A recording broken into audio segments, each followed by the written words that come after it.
ऊपर जानलेवा हमला किया गया, मुझे मारने की पूरी कोशिश की गई, मुझे वापस जाओ निकालने के लिए गुंडे घर में भेज दिए गए। और उस हालत में मैं घर आज तक मतलब हमें बिना नोटिस दिए घर बंद कर दिया गया। तो सोनिया गांधी जी को समझना चाहिए, वो भी उस दुख से गुजरी है। एक जी विभा जी, निश्चित तौर पर जिस तरह से आप बातें बता रहे हैं, जो आप कह रहे हैं, उससे ये लगता है कि विभा सिंह को मिटाने की कोशिश की जा रही थी, एक किस्म से ये बात आप कह रही हैं। और दूसरी चीज आपसे ये भी समझना चाहूंगा कि एक तरफ पद्मा सिंह को आगे रख रहे हैं, चुनाव प्रचार में ले जा रहे हैं, तो क्या वोट बटोरने की कोशिश की जा रही है?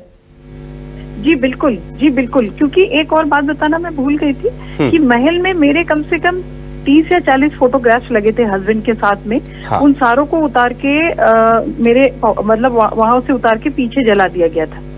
अब मुझे लगता है कि मुझे पूरा खत्म करने की कोशिश किया जाता, मुझे इरेज करा जा रहा था जैसे कोई लिखी हुई चीज को की जाती है। और आज मुझे पूरा यकीन हो गया, जैसे ये सीएम साहब ने अभी, पूर्व सीएम साहब ने अभी स्टेटमेंट दिया कि मैं नहीं जानता कौन है विभा सिंह, तो बहुत ही दुखी हूँ मैं इस चीज से। और एक सवाल था, आप कुछ अभी पूछ रहे थे। जी, पद्मा सिंह को आगे रखकर वोट बटोरने की कोशिश भी की जा रही है, ये चीज भी थी। और साथ में ये चीज भी मैं आपसे पूछना चाहूंगा विभा जी, जैसे कि आप कह रहे हैं कि वो ऐसा चाहते हैं कि वो आपका वजूद मिटाने की कोशिश कर रहे हैं, तो क्यों ना आप उनके सामने मैदान में उतर जाते, उन्हीं को उन्हीं की भाषा में जवाब देते, वो जनता भी आप पहचानती किसका साथ देना है किसका साथ नहीं देना, जनता बहुत अच्छे से समझती है। फिर ऐसे में आप क्यों नहीं उनके सामने उतर जाते फिर? किस समय की बात सर? अभी इस चुनाव में? जी चुनाव में, जी चुनाव में, अभी लोकसभा चुनाव। जी बिल्कुल। मैं सर किसी पार्टी में भी नहीं थी और मैं पॉलिटिक्स में भी नहीं थी। तो मैंने हमेशा देखिए, तो मैंने पर्सनल लड़ाई लड़ी शुरू से। आपको मैं मीडिया भी देखोगे, आप चेक करोगे तो 2-2 महीने पे इस तरह की चीजें ऐसे, ये स्टेटमेंट सीएम यशोदा वर्मा जी ने अपने चुनाव में दिया था, जो आज सीएम साहब ने बोला।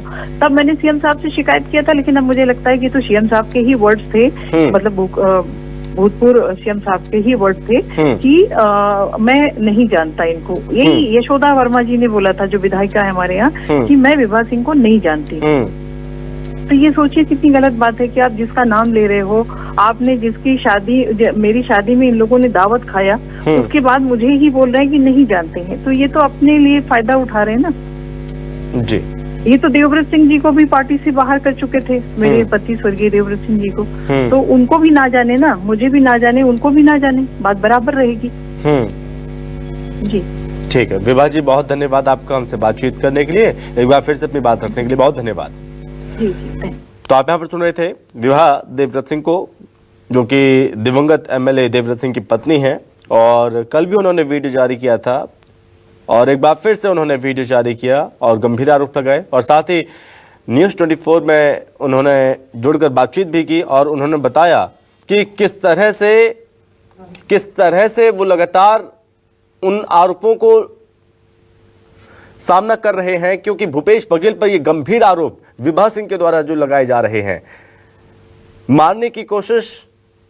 उन्होंने कहा कि पद्मा सिंह को आगे किया जा रहा है चुनाव प्रचार में, जबकि वो भूपेश बघेल ऐसा कह रहे हैं कि विभा सिंह को नहीं जानते कौन विभा सिंह। तो ऐसे में भी उन्होंने कहा कि मुझे बहुत दुख हुआ।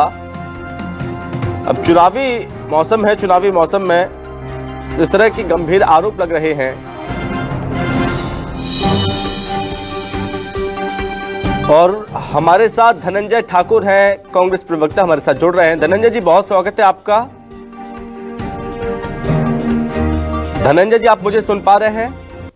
आपकी आवाज आ रही? नमस्कार जी नमस्कार सर, बहुत स्वागत है। और सबसे पहले मैं सर समझना चाहूंगा आपसे, क्या है पूरा मामला धनंजय जी? और अब चुनाव के, देखिए एक तरफ चुनाव है और दूसरी तरफ इस तरह के गंभीर आरोप विभा सिंह के द्वारा आखिर क्यों भूपेश बघेल पर लग रहे हैं? अब देखिए, मुझे ऐसा लगता है कि विभा सिंह के बारे में इस प्रदेश की जनता और खास करके खैरागढ़ की जनता जानती और समझती है कि जब देवव्रत सिंह जी दिवंगत नहीं हुए थे, तब उनका ऑडियो वायरल हुआ था और किस प्रकार से विभा सिंह ने देवव्रत सिंह जी के साथ व्यवहार किया था, उस ऑडियो का पूरी जनता ने सुनी है। पूरे खैरागढ़ में इस प्रकार के हरकतों की निंदा भी हुई थी और कहीं ना कहीं खैरागढ़ की जनता मानती है कि असमय जो निधन देवव्रत जी का हुआ है, उसके पीछे शायद विभा सिंह जी के द्वारा किए गए कला है। तो मुझे नहीं लगता कि इसके बारे में कुछ बोलना चाहिए। और स्वाभाविक सी बात है किसी के परिवार के विषय में बोलने की आवश्यकता हम सबको नहीं होनी चाहिए, उनका पारिवारिक मामला है। पर एक दुर्भाग्यजनक और बेहद निंदनीय आरोप विभा सिंह ने लगाया है, जिसका ना तो सर है ना पैर है। मुझे लगता है कि जनता समझदार है और खास करके खैरागढ़ की जनता बहुत अच्छी तरीके से जानती है विभा सिंह जी को। ठीक है धनंजय जी, बहुत धन्यवाद आपका हमसे बातचीत करने के लिए, बहुत धन्यवाद।